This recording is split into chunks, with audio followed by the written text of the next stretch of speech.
Non-league football is hugely popular here in Coventry. Men and women, boys and girls, old and young. There are thousands of players involved in local leagues all across the city. We're heading to one of the city's most prominent non-league teams so that we can take a closer look at the beating heart of the beautiful game. Half the kids who you grew up with were pushing prams by the time that they were just 16. If love is the drug, then where is the cure for the girl who used to talk to you about her dream? And all the boys with all their toys couldn't see the signs as we scorched our eyes with nicotine. And the grown-ups said, listen to your heads, but our hearts were crying out for heroes on TV screens. Now this song is... Hidden in the shadow of Coventry City Football Club, Coventry Sphinx have been quietly but successfully plying their trade since 1946 as the city's second most followed team. Withstanding the decline of non-league football in the area, Coventry Sphinx retained the values that English football has been built upon. First formed under the name of Armstrong Whitworth Aircraft FC, the club was moulded by the workers of the city's manufacturing industry. After the dissolution of many football clubs in the surrounding area during the recession of the 90s, Coventry Sphinx joined the Midland Football League, where they remain to this day.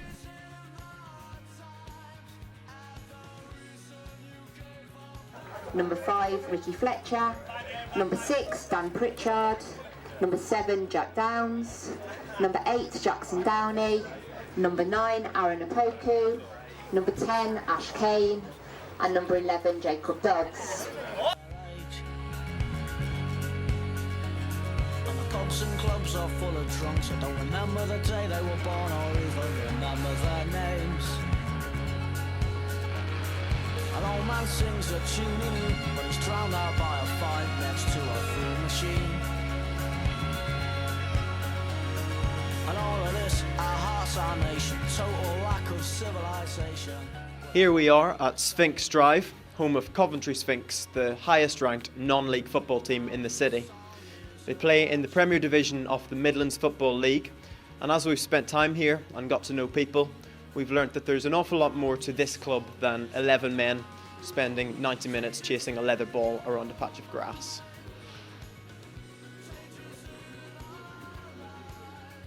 So you've obviously only been involved with Sphinx for a while, but so far what are your perceptions about the atmosphere around the place and the sense of community within the club? Well, we've been here before. He's played in the youth team here about 4 years ago, so we know the setup here anyway, and it's well organised.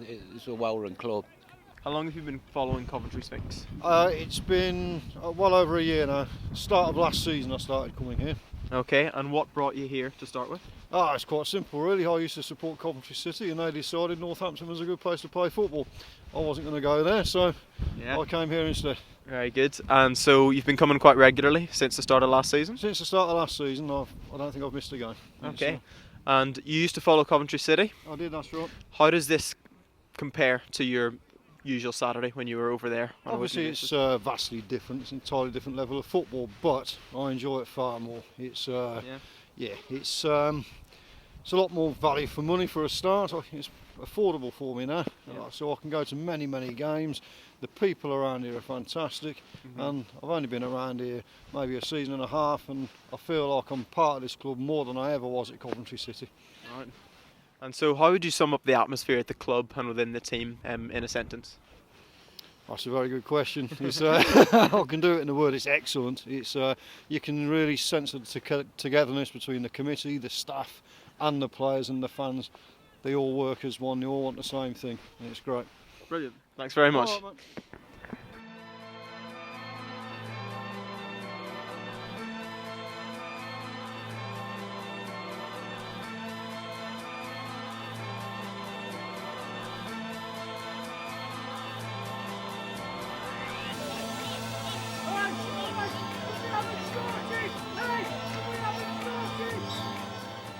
As well as having a competitive first and youth team, Coventry Sphinx focus time and energy on the development of grassroots youth football in the area. They also boast being the last winners at Highfield Road and the first winners at the Ricoh Arena.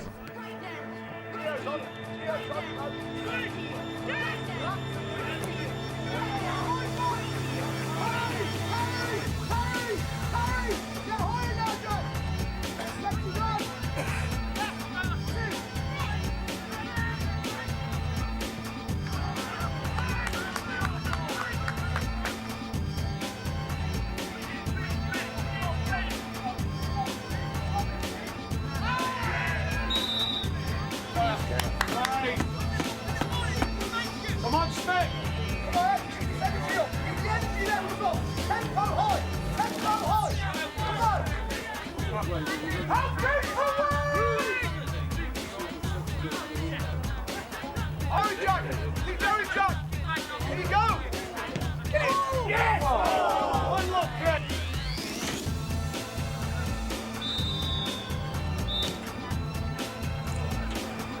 Can you just tell us a bit about how long you've been involved with Coventry Sphinx, how long you've been a fan, how you came to get involved? I am the Coventry Sphinx commercial manager, and I've been doing that role just since the beginning of this season. I got involved a little bit earlier on during the closed season. I was approached by our chairman Danny Cahill at an away game at the end of last season. I originally came to the Sphinx as a supporter, and that happened not August bank holiday just gone, but the one before.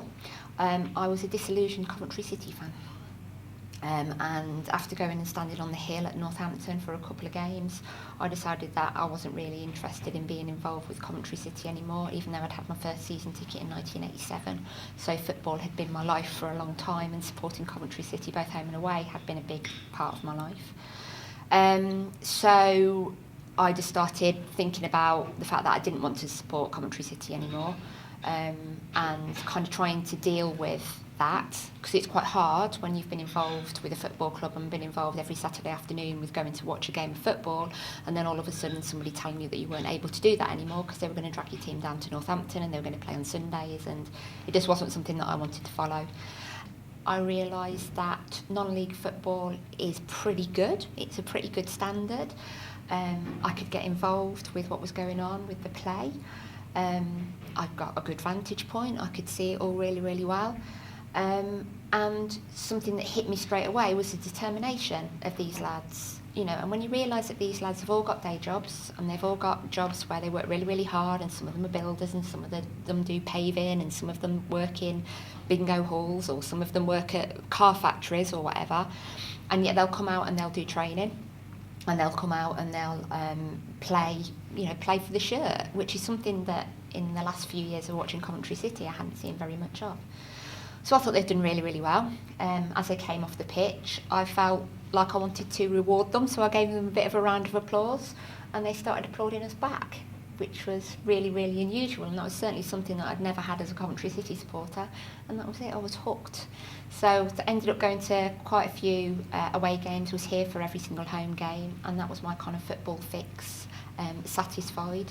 And yeah, so pre-season I was here, and then I've been here every game ever since.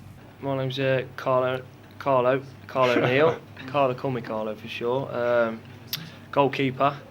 Been around for about 6 years on and off.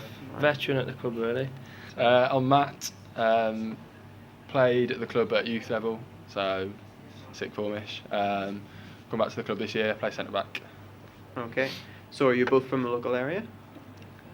Ish, yeah, I'm from Nuneaton, so I have to trek across from the other side. Which ain't too bad, it's not too bad at all. So. Yeah, same for me, I'm just near Solihull, so it's a bit of a way as well, but it's not too bad. And how's the season going so far? Next question. Mediocre, it should be going better than what it is, but change your players, change your personnel, we're getting there. We should be there by next year and get a good push. So take us through the typical home match day experience from the start of the day right through to the end of the match. How do things work? It's arrive about 1:30, sit down, have a bit of social down here with the lads and stuff. Go upstairs probably about 2. Yeah, a little bit of banter, a little bit of music goes on, a little bit of banter between the lads, and we gradually get changed, make our way outside, do a little warm up. Indeed. A good warm up really. About 2:30, that isn't it? Yeah, about ish. And then we're back in for about what, quarter to 3. Yeah. Ready, knuckling down to play. So Yeah. And go through all the stuff on the boards and stuff with Luke. Subs go outside with the bibs and the ball. That used to be me. And then we're on kick-off. Okay. So tell us a bit about the atmosphere within the players. Like, do you all know each other quite well? Do you socialise together? It's obviously because it's a football team, there's players in and out all the time, but it's quite a close bunch. There's a lot of young lads in there, like we say. But probably not old enough for a pint, really. Yeah, a bit lonely when you come in for a drink after. But it is a tight bunch. We get on well, considering obviously players coming in and out all the while. But yeah, we're a tight bunch. Yeah. And what about the fans? Obviously you get people coming to watch your home games and your away games too. Have you got to know people around the club who don't actually play, the likes of Sharon, the secretary, and other people who are involved? Do you know them? Yeah, I've been here a few years. I've met a lot of friends, and like I say, people are coming in and out, and you've got on with people, and there's a lot of old folk about that come and stick with us and appreciate it. So. Where are you hoping to take Coventry Sphinx in the next couple of years? Like best case scenario, where do you see yourselves? Yeah. I wouldn't have a clue, to be honest. That's a tough question. Ambitious, but I think what we live for, especially at this level, is cup runs and stuff like that. So early qualifying rounds of the FA Cup. Definitely Evo Stick League. So yeah, definitely.